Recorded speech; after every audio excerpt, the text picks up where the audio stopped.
Tomatoes. এক নদীর ধারে ছিল ঘন সবুজ ও গভীর বন। সেই বনে বাস করত নানা রকম পশু পাখি, কিন্তু তাদের মধ্যে তিনজনের বন্ধুত্ব ছিল দেখার মতো। তারা হলো ভাল্লুক, শিয়াল এবং পাখি। তাদের সবাই সেখানে বল্লু, শিয়ালু ও টুকটুকি নামেই চিনতো।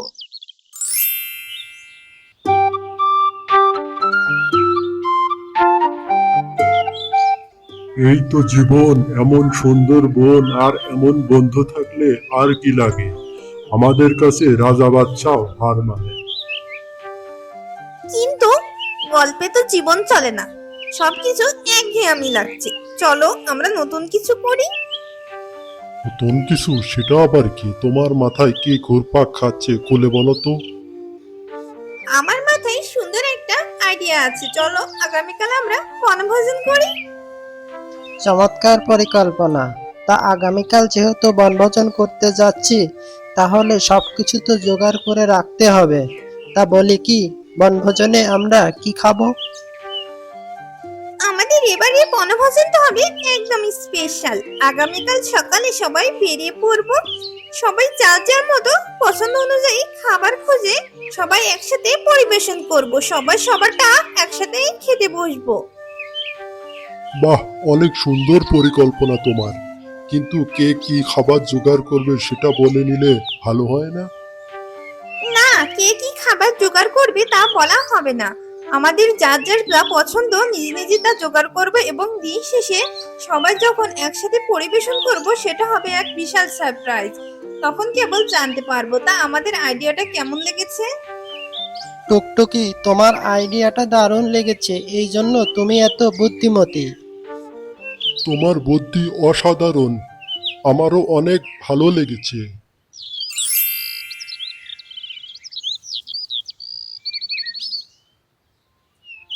কি খাবার যে সংগ্রহ করব কিছুই বুঝতে পারছি না।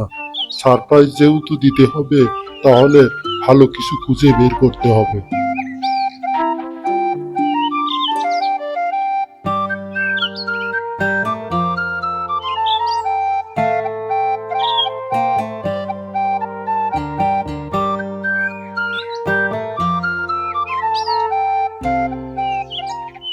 আহ, গাছ থেকে কি সুন্দর মৌমাছির চাক। আচ্ছা, সারপ্রাইজ হিসেবে মধু নিয়ে গেলে কেমন হয়? মধু অনেক উপকারী এবং সুস্বাদু খাবার, সবাই অবশ্যই খুশি হবে।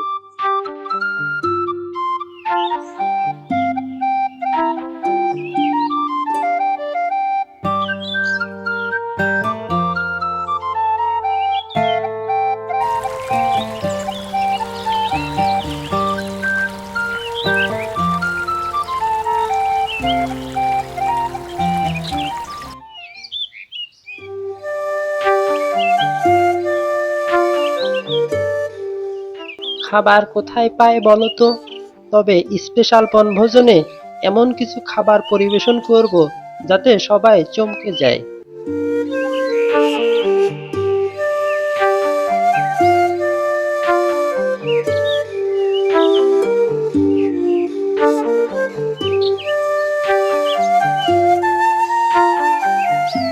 ওই যে দূরে কি দেখা যায়?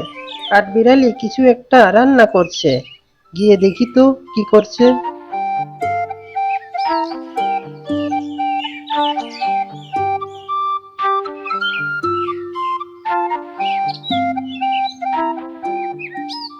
ওই তো নদীর ওপারে বন্ধু শিয়ালু না, ও নিশ্চয়ই আমাদের জন্য খাবার সংগ্রহ করতে যাচ্ছে। কিন্তু ওকে এখন ডাকা ঠিক হবে না, ডাকলে সারপ্রাইজ থাকবে না। আমাকেও সারপ্রাইজ দিতে হবে, এমন কিছু সংগ্রহ করব যাতে সবাই খেতে পারবে এবং পছন্দ করবে।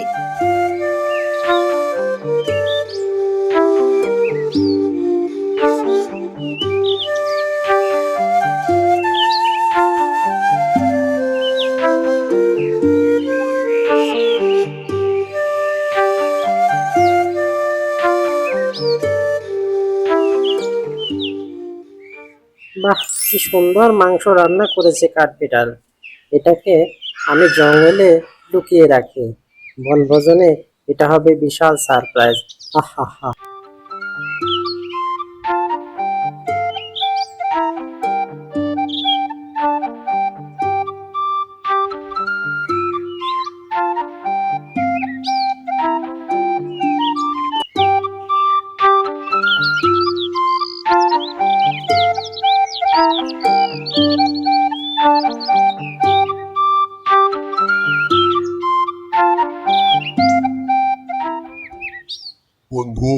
আমি তোমাদের জন্য তেমন চমক দিতে পারি নাই।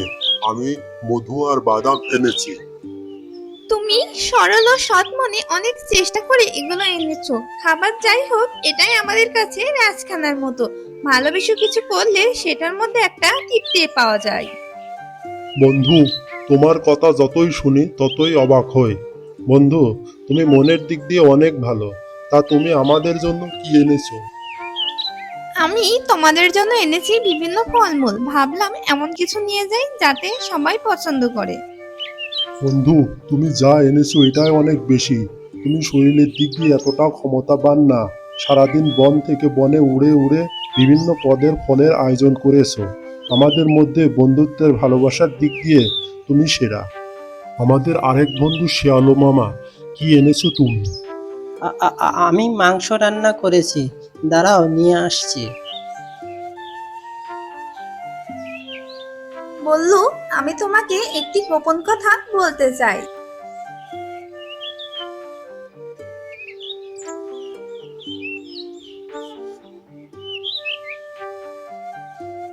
বাহ, তুমি এত সুন্দর মাংস রান্না কবে শিখলে? বাহ, এত সুন্দর মাংস, কি ঘ্রাণ! এত সুন্দর রান্না কবে শিখলে? তুমি আমাদের সত্যি চমক দিয়েছো। শিয়ালু বন্ধু, তুমি সত্যি করে বলো তো, এই মাংস তুমি কোথায় থেকে সংগ্রহ করেছো? না মানে গুহার ওখান থেকে। বন্ধু, তুমি মাংস সংগ্রহ করনি, তুমি কাঠবিড়ালের মাংস চুরি করেছো। আমি তোমাকে কাঠবিড়ালের গুহার আশেপাশে ঘোরাঘুরি করতে দেখেছি। তোমার দেরি দেখে আমি শিওর হলাম তুমি তার মাংস গাছের পিছনে লুকিয়ে সেটা আবার পরিবেশন করছো। বন্ধু, তুমি এটা করতে পারলে? আমাদের বন্ধুত্ব কি এমন? তুমি যদি কিছু নাও আনতে পারতে তাহলে খুশি হতাম যে তুমি চেষ্টা করেছো সৎভাবে, ভালোবাসা দিয়ে আমাদের জন্য খাবার সংগ্রহ করেছো। তুমি কি আমাদের চিনো না? তুমি এমনটা কেন করলে? না মানে আমি ভয় পেয়ে গেছিলাম।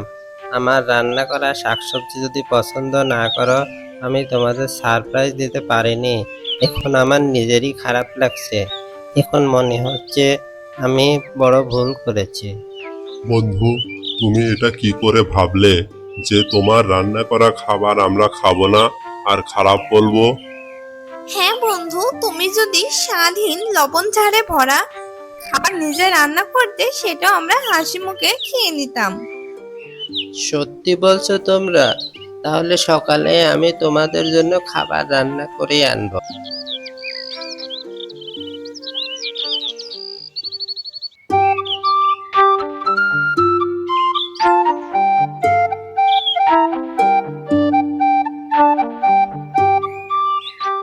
আজ আমি তোমাদের জন্য নিজে হাতে খাবার রান্না করে এনেছি, কিন্তু বেশি দামি খাবার রান্না করতে পারিনি। শাকসবজি রান্না করেছি, জানি না কেমন হবে। বাহ, এই শাক তো দেখি মধুর চেয়েও স্বাদ। কি দিয়ে রান্না করেছো? আসলেও অনেক মজা হয়েছে।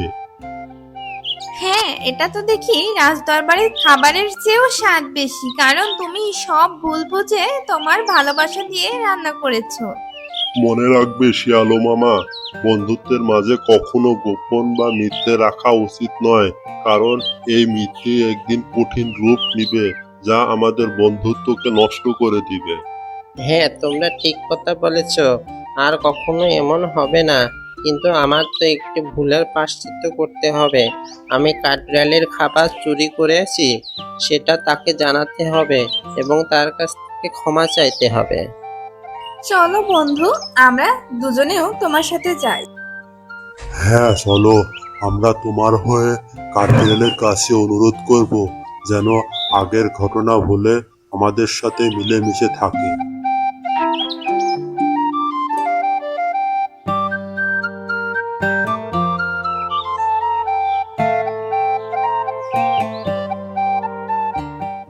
এই যে শিয়াল, তুমি গতকাল আমার মাংস চুরি করেছো, আমি শুনেছি। হ্যাঁ কাঠবিড়ালি ভাই, তুমি আমাকে ক্ষমা করে দাও। আমি ভুল করেছি, আর কখনো এমন হবে না। সেদিন আমি না খেয়ে থেকেছি, আমি ক্ষমা করবই না। কাঠবিড়ালে বন্ধু, তুমি ওকে ক্ষমা করে দাও। ও ও নিজের ভুল বুঝতে পেরেছে। শিয়ালু নিজেকে শুধরাতে চায়। ঠিক আছে, তোমরা যখন বলছো আমি তোমাকে ক্ষমা করে দিলাম, তবে তুমি আর কখনো এমন কাজ করো না। আর কখনো এমন হবে না। আর তুমিও আমাদের সাথে বন্ধু হয়ে যাও। আমরা সবাই মিলেমিশে থাকবো। বিপদে আপদে সবাই সবার পাশে থাকবো। আমার বন্ধু বল্লু ও টুকটুকি, যারা আজ তোমার কাছে আমাকে নিয়ে আসছে, যাতে ভুল শুধরাতে পারি। আমাদের এই বন্ধুত্ব দেখে আমার তো গান গাইতে ইচ্ছে করছে। চার বন্ধুর বন্ধন গাথা ভুল করে ফেলে পটটা, মাপ পেলে মনটা হয় সাপ, ভালোবাসেন মুছে যায় রাগ। তো বন্ধু, আমরা শিখলাম লোভের চেয়ে বড় হলো ভালোবাসা, আর ভালোবাসা না থাকলে বন্ধুত্ব ঠিক রাখা যায় না। ভুল করলে অনুশোচনা করো।